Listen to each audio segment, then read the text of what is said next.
लोकसभा चुनाव में एनडीए के कैंडिडेट आरके सिंह को चुनाव हरवाने वाले राधाचरण सेठ को एमएलसी उपचुनाव में एनडीए के लोगों ने ही सेट कर दिया। नमस्कार, द इंडिया टॉप देख रहे हैं, मैं हूं आपके साथ बिरजू सिंह। राधाचरण सेठ को ऐसा लगा कि भाई टिकट मेरे हाथ में है, गठबंधन के लोगों ने मुझे प्रत्याशी बनाया है, तो फिर कौन माई का लाल है जो मुझे चुनाव में हरा देगा। परिणाम ठीक विपरीत हुआ। आरजेडी के कैंडिडेट सोनू राय 300 कुछ वोटों से चुनाव जीत गए। कन्हैया प्रसाद जो राधाचरण सेठ के बेटे हैं वो चुनाव हार गए। देखिए, इसके पीछे एक लंबी कहानी है। उस पूरे जिला या फिर जो निर्वाचन क्षेत्र है वहाँ का कोई भी एनडीए का नेता नहीं चाहता था कि राधाचरण सेठ के बेटे को टिकट मिले। इसके बावजूद राधाचरण सेठ संजय झा से टिकट लेने में कामयाब हो जाते हैं। उसके पीछे भी कुछ कहानी रही होगी, कुछ बातचीत होगी, कुछ डील हुआ होगा, आदान प्रदान लेन देन हुआ होगा, तभी टिकट मिला होगा। ऐसे तो टिकट मिलेगा नहीं।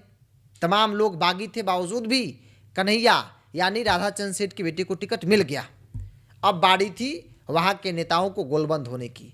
नेता गोलबंद हुए और बक्सर आरा जो निर्वाचन क्षेत्र है वहाँ के तमाम एनडीए के बड़े बड़े नेताओं ने ठान लिया कि अगर आपको लगता है कि पैसे से चुनाव जीता जा सकता है तो फिर जीत कर दिखा दीजिए। ये वही राधाचरण सेठ है जो लोकसभा चुनाव, पिछला जो लोकसभा चुनाव हुआ, आरके सिंह को चुनाव हरवाए। क्यों? क्योंकि इनके जो सामने कैंडिडेट थे सुदामा प्रसाद, वो इनके स्वजातीय थे, वो इनके रिश्तेदार थे और रिश्तेदारी निभाया, स्वजातीय लोगों को गुलबंद किया। नतीजा ये हुआ कि आरके सिंह जैसे जिन्हें विकास पुरुष कहा जाता है वो चुनाव हार गए। आरके सिंह ने आरा में विकास किया। वो पूरी खाने वाले नेता नहीं है, वो खुद भी इस बात को डंके की चोट पर कहते हैं। वो काम करने वाले नेता है और लोगों ने मौका दिया, लोगों की उम्मीदों पर वो खरा उतरे, खूब काम किया। विरोधी भी कहते हैं कि भाई आरके सिंह को मौका मिला तो उन्होंने काम किया है, कर कर दिखाया है। वो अलग बात है कि वो चुनाव हार गए या राधाचरण सेठ जैसे लोगों ने चुनाव हरवा दिया। लेकिन कहते हैं ना कि समय का पहिया घूमता है, एक दिन आपके पास भी आएगा। वही हुआ। पिछला चुनाव में आपने एनडीए कैंडिडेट को हराया, इस बार एनडीए के नेताओं ने मिलकर आपको सेट कर दिया, आपको हरवा दिया, आपके घमंड को तोड़ दिया। आरा का सेठ राधाचरण सेठ, इस बार ये भ्रम जो है वो खत्म हो गया, क्योंकि एनडीए के तमाम नेता जो उस जिले की राजनीति या फिर उस क्षेत्र की जो राजनीति करते हैं वो कोई नहीं चाहता था कि राधाचरण सेठ के बेटे को टिकट मिले। क्योंकि राधाचरण सेठ एमएलसी थे, वो विधायक बने तो उनकी इच्छा थी कि भाई ये तो हमारी ही सीट है, क्यों ना हम मेरा ही परिवार इस सीट से चुनाव लड़े। और उन्होंने अपने बेटा को टिकट दिलवाने में उनको कामयाबी मिल गई। लेकिन टिकट तो ले लिए, वोट कैसे लीजिएगा।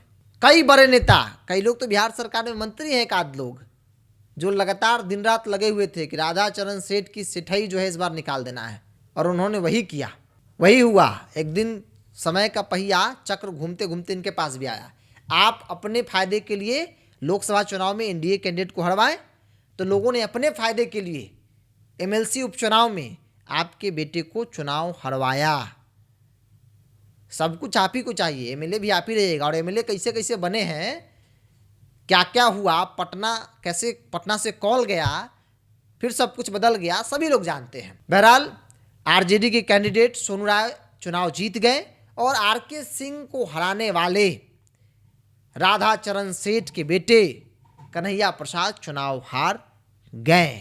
सब कुछ आपके हिसाब से सेठ जी नहीं चलेगा। आपके पास पैसा हो सकता है, लेकिन पैसा राजनीति में महत्व है, उतना महत्व नहीं है जितना आप जानते हैं और समझते हैं। टिकट ले सकते हैं, जनता को कैसे अपने पक्ष में कीजिएगा, वोटर को कैसे अपने पक्ष में कीजिएगा, ये चुनाव आपके लिए एक बड़ा अनुभव ज़रूर होगा। इस पूरी रिपोर्ट में इतना ही। बहुत बहुत धन्यवाद। अपनी राय को कमेंट्स बॉक्स में रखिए। बहुत बहुत धन्यवाद।